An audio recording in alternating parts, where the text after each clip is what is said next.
Это актуальное интервью в студии Александр Хавренко. И сегодня у нас в гостях Александр Корчагин, председатель Нефтегаз-Стройпрофсоюза России. Александр Викторович, здравствуйте. Здравствуйте. А с чем связан ваш приезд в Якутию? Какие встречи уже состоялись и какие договоренности, может быть, уже достигнуты? 2020 год для нашего профсоюза является знаковым. Это год отчетов и выборов.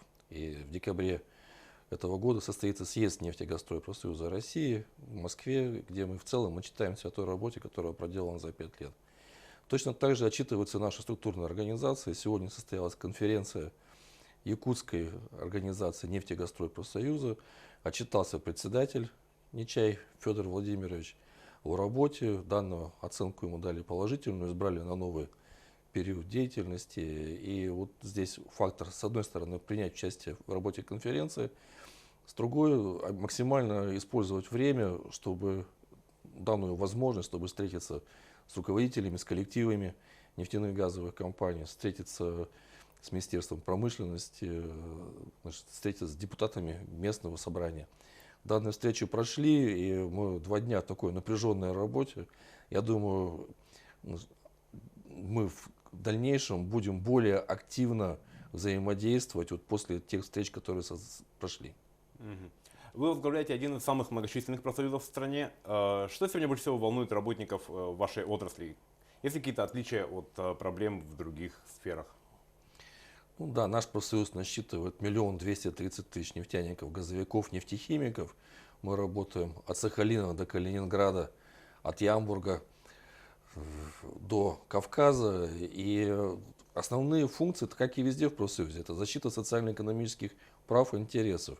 Естественно, это вопросы заработной платы, это вопросы коллективного договора, социально-экономические вопросы, льгот, гарантий, компенсации.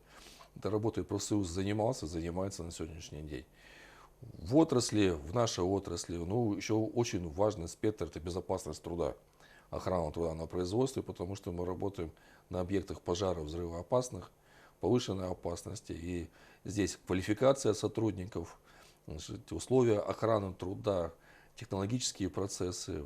Во всех этих вопросах профсоюз занимает активную позицию, активно участвует в этих производственных процессах. И не только в формате контроля, но и в формате выполнения и соблюдения норм. Поэтому в целом, я считаю, профсоюзное движение Российской Федерации, оно отвечает тем потребностям и тем задачам, которые ставят перед ним члены профсоюза. Есть, конечно, профильные, есть бюджетная сфера, есть производственная. Мы несколько отличаемся, но это в этом наша специфика. Вот в той отрасли, где вы работаете, чаще всего работодатели приглашают на работу вахтовым методом вахтовиков. Но это выгодно, не надо платить отпускные и тому подобные социальные выплаты. Как вы считаете, подобный формат, он приемлем для освоения северных территорий и Арктики? Или лучше все-таки перейти на контракты? Несколько неправильно. Не то, что больше всего применяется вахтовый метод работы.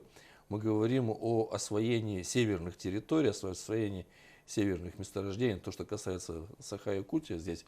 И то, что касается новых месторождений, конечно, работодатели и наши крупнейшие компании «Газпром», «Лукойл», «Сургутнефтегаз», «Роснефть», они заявляют, что новые месторождения будут осваиваться только вахтовым методом работы. При этом выгодно-невыгодно здесь работодатели формируют производственный цикл. И формируют тот персонал, который необходим им для реализации этого производственного цикла.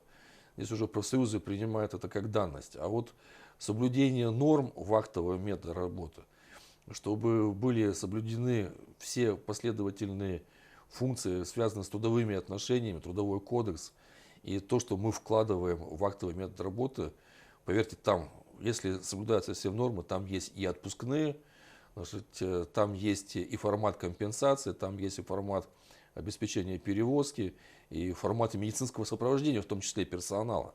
Это важные вопросы, которые наша компания реализует. И чтобы это было прописано, зафиксировано в коллективных договорах, мы это зафиксировали в нашем отраслевом соглашении, которое подписали в декабре месяце в присутствии министра энергетики.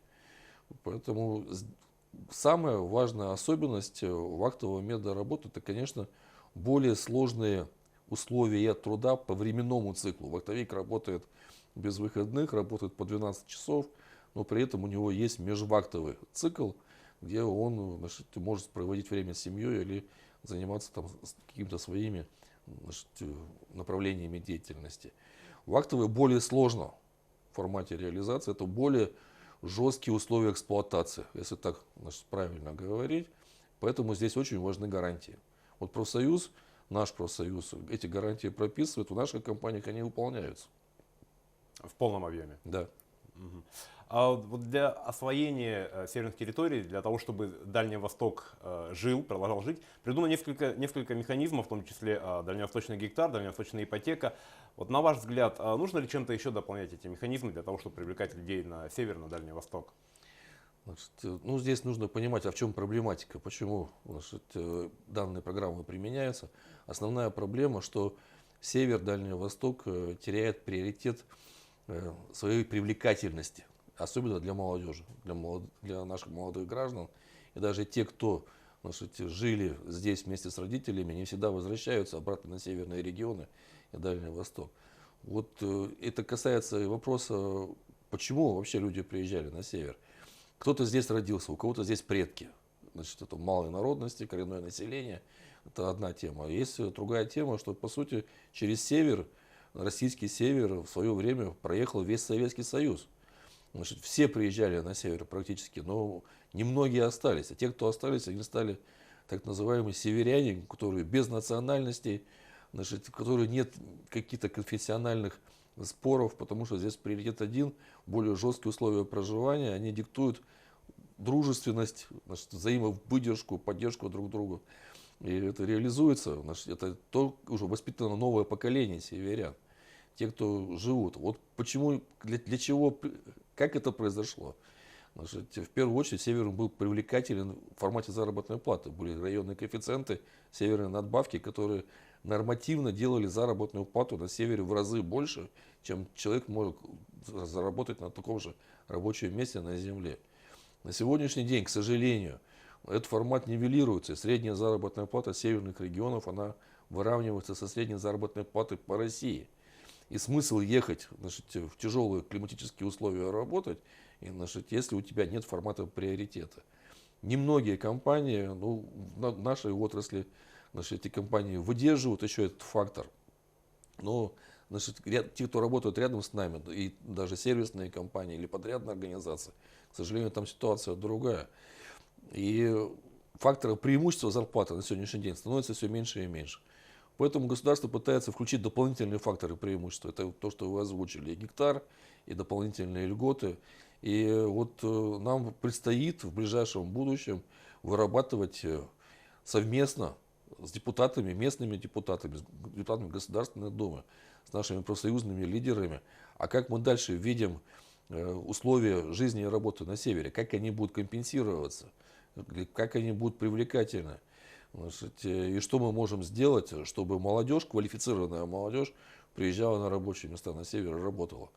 И чтобы местная молодежь ориентировалась на те рабочие места, которые могут им создать современные предприятия, современные производства, современные технологии.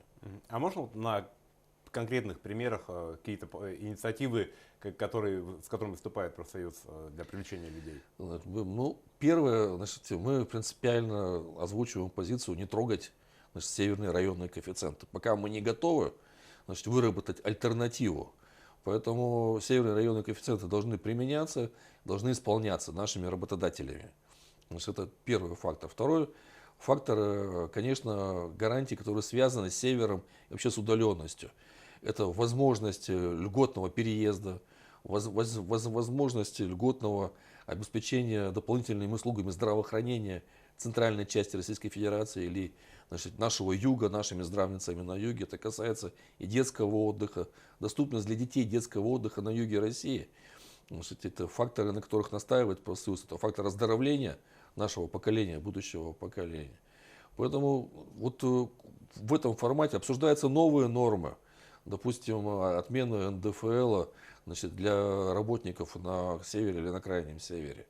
Мы настаиваем, наш профсоюз настаивает на том, чтобы вернуться для крайнего севера, вернуться обратно к пенсионному возрасту. Потому что мы считаем, что это пятилетнее повышение, которое было для всех по России, для крайнего севера неприемлемая норма. И мы ведем на сегодняшний день переговоры, наша позиция поддерживается рядом депутатов Государственной Думы. В каком формате это будет реализовано, мы считаем, что должно быть арктическое законодательство, которое должно касаться всех аспектов. Значит, не только производственных аспектов, но и трудовых аспектов, трудовых отношений, социальных отношений. И законы об Арктике нужно принимать в комплексе, а не выдергивая, значит, одну проблему или другую проблему, пытаясь их решить.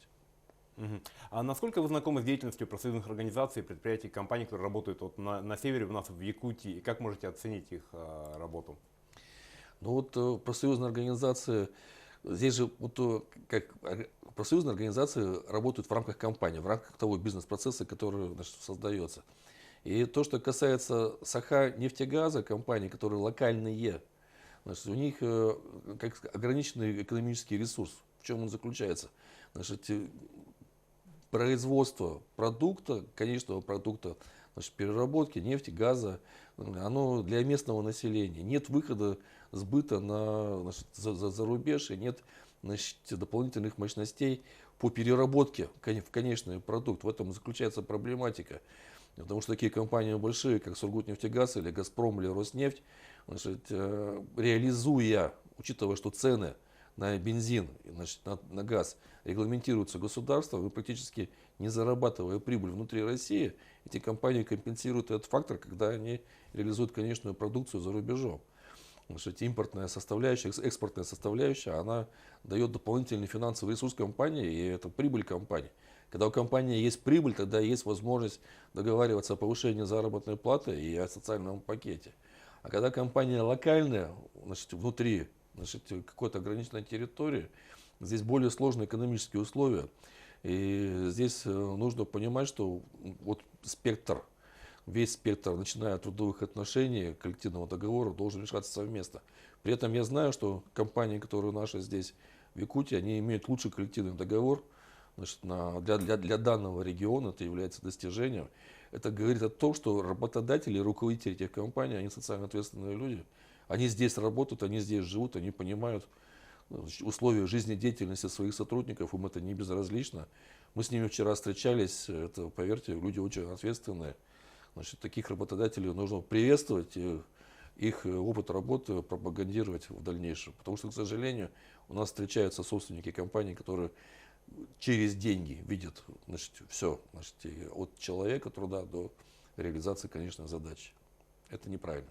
Мгм. А как вы оцените сегодня взаимодействие, выстроенный диалог между профсоюзами и органами власти и работодателями по защите трудовых интересов? Ну, понятно, что вот мы сегодня встречались и в вашем, значит, федеральном собрании с депутатами вашими, мы сегодня встречались и с правительствами, с заместителями министров. Значит, и там мы озвучивали, мы выборные. Лидеры профсоюзов избирают, значит, члены профсоюза. Власть и депутатов избирают граждане. Это одни и те же физические лица. Да? Где-то это члены профсоюза, где-то это гражданин Российской Федерации. И как выборные лица мы обязаны отчитываться перед теми, кто нас избрал.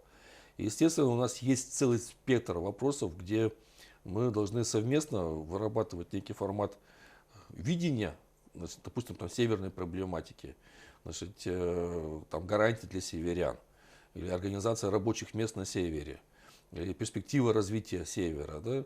И вот как раз здесь профсоюзы совместно с властью, они должны вести более плотный диалог. И вот в рамках нашего профсоюза мы ставим задачу, что, коллеги, если вас коллективы избирают председателями, руководителями, они вам доверяют. В момент выборов в муниципальное собрание, значит, или региональных выборов необходимо точно так же участвовать в выборах и брать на себя ответственность в качестве депутата. Значит, прошло время, когда можно было там, обвинять власть, там, критиковать ее. Необходимо брать на себя ответственность. И если уж мы профессиональны в рамках своих предприятий, то необходимо этот профессионализм принимать и для развития общества в том числе. Нам мало того, что в рамках нашего периметра внутри предприятия порядок и, значит, полное развитие. Необходимо, чтобы этот порядок был в муниципальном образовании, чтобы социальная сфера развивалась, чтобы те приоритеты по затратам, по налогам, как мы это видим, значит, в развитии, значит, местного территории, значит, эти приоритеты были приемлемы, и мы их можем диктовать. Поэтому здесь я ставлю как представитель, руководитель нашего профсоюза перед нашими профсоюзными лидерами эту задачу. Нужно избираться в депутаты и нужно нести ответственность вместе с властью за ту территорию, на которой мы работаем. Мгм. Спасибо большое, Александр Викторович, за интересную содержательную беседу. Это было актуальное интервью. Всего вам доброго. Спасибо.